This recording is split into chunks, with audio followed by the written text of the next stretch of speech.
சொந்த வீட்டை விற்கணுமா? தூக்கம் வராமல் புரண்டு கொண்டிருந்தார் கோபாலன். மனசுக்குள், எங்களுக்கு வேணாம், எங்களுக்கு இங்கே சரிப்படாது, வசதி போராது, வேறு வீடு வாங்குறதா முடிவு பண்ணிட்டோம்.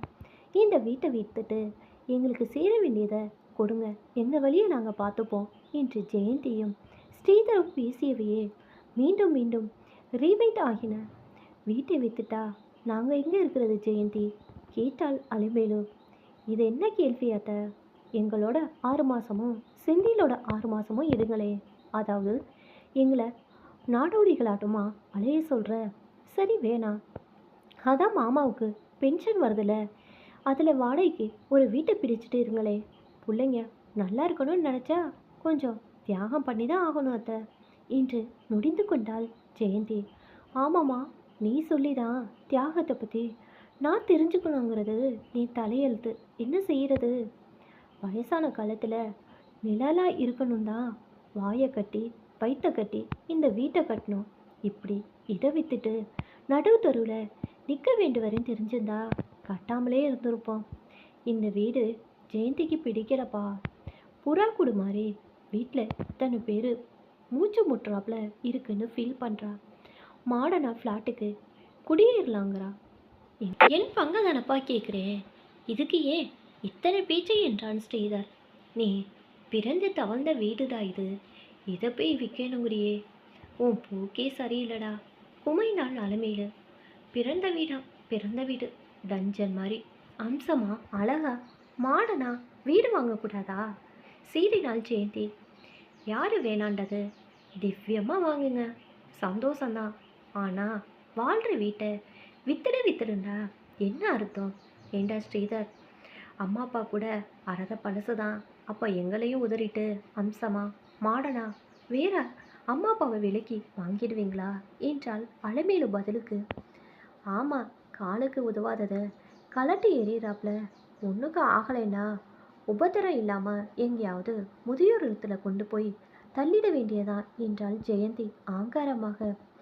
கேட்டுக்கொண்டிருந்த எல்லாருக்குமே சிவக்கிட்டாகிவிட்டது. சற்றென்று ஜெயந்தியின் அந்த பேச்சு ஸ்ரீதருக்கும் என்னவோ போல் இருந்தது. ஏன் வீண் பேச்சு? அப்பா, 10 நாளைக்குள் எனக்கு பணம் வேணும், ஏற்பாடு பண்ணுங்க, அப்புறமா ஃபோன் பண்ணுறேன். ஜெயந்தி வா போகலாம் என்று மடமெடவென வெளியேற அவளும் பின்தொடர்ந்தாள். வீடு கல் என்றாகிவிட்டது. அலமேலு அறைக்குள் நுழைய கோபாலன் அப்படியே சமைந்து போனார். கோபாலன் படுக்கையிலிருந்து மெதுவாக எழுந்து சென்று புலக்கடை கதவை திறந்தார். சிலு சிலுவென தென்றல் மிதந்து வந்து முகத்தை தழுவியது. பௌர்ணமி நிலவு இலைகளை அழித்து அழித்து புது கவிதை எழுதி கொண்டிருந்தது. விழிகளை ஏறெடுத்தாள். அறநெல்லி மரம் நில ஒளியில் குளித்து கொண்டிருந்தது.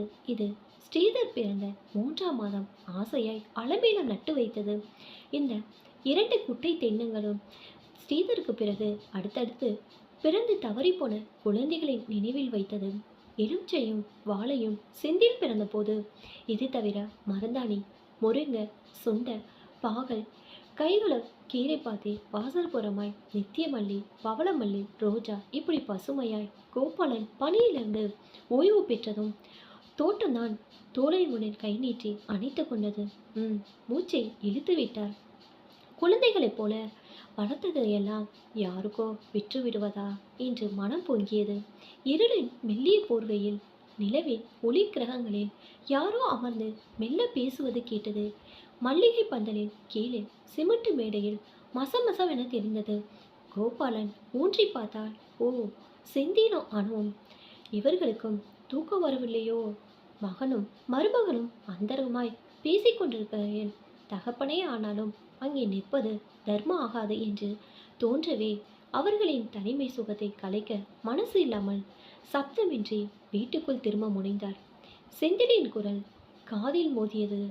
அவ்வளவு பணத்துக்கு எங்கே போகிறது அனு? இன்னைக்கு ரேட்டுக்கு இந்த வீடு 40 லட்சம் ரூபாய்க்கு மேலே போகும். அப்படி பார்த்தா 20 லட்சம் ரூபாயாவது நாம் ஸ்ரீதருக்கு தர வேண்டியிருக்கும். கொஞ்சம் குறைஞ்சாலும் ஜெயந்தி அண்ணி விடுவாங்களா? அனு, உன் புருஷன் சின்ன automobile work shop owner. Sridhar மாதிரி பெரிய ஆஃபீஸர் இல்லை. என்னங்க நீங்கள் இப்படி பண்ணால் என்ன? ஊரில் என் பேரில் இருக்கிற வீட்டையும் நிலத்தையும் விற்றுடுவோம். நீங்கள் ஒர்க் ஷாப் மேலே பேங்க்கில் கடன் கேளுங்க, போதலைன்னா என் நகை இருக்கு, கைமாத்தா யாரிடமாவது கடன் வாங்குவோம். இந்த வீட்டை விற்க வேணாங்க. இது வேற கை மாறினா மாமாவும் அத்தையும் தாங்க மாட்டாங்க. ஹே, என்ன நீ சீரியஸாக தான் பேசுறியா? உன் கிராமத்து வீடு பெருசு, இது சின்ன வீடு தான் அனு. உன் வீட்டை விற்கிறதுல உனக்கு வருத்தம் இல்லையா? ஏன் கேட்குறேன்னா, இதை விற்று பங்கு கொடுன்னு அண்ணி ஒத்த காலில் நிற்கிறாங்க. இத்தனைக்கும் அவங்க எங்கள் அப்பாவோட சொந்த தங்கச்சி பொண்ணு. அவங்க விற்கிறதுலேயே குறியாக இருக்காங்க. நீ வெளியிலேருந்து வந்தவ, நீ என்னமோ வீட்டை விற்கக்கூடாதுங்கிற. ஆமாம், உனக்கு மட்டும் வேற அழகா மாடனாக இருக்கிற வீட்டுக்கு கொடுத்துன போகணும்னு ஆசை இல்லையா அனு என்றான் செந்தில். அணுவின் பதிலை தெரிந்து கொள்வோம் என்று ஆசை கிளந்தது கோபாலனுக்கு. சுவர் ஓரமாய் எழுந்து நின்று கொண்டார். ஐயா, என்னங்க நீங்கள் இப்படி கேட்குறீங்க? மாமாவும் அத்தையும் ஆசை ஆசையா சிக்கனமாக குடும்பம் நடத்தி சேர்த்து வச்சு பார்த்து பார்த்து கட்டின வீடு இது. மாமாவோட ஃப்ரெண்டு ஒருத்தர் ரெட்டிக்காரன்னு மாமா கூட கூப்பிடுவார். அவர் அடிக்கடி தெலுங்குல தேசமண்டே மட்டிக்காது மனுஷலேன்னு பாட்டு பாடுவார்.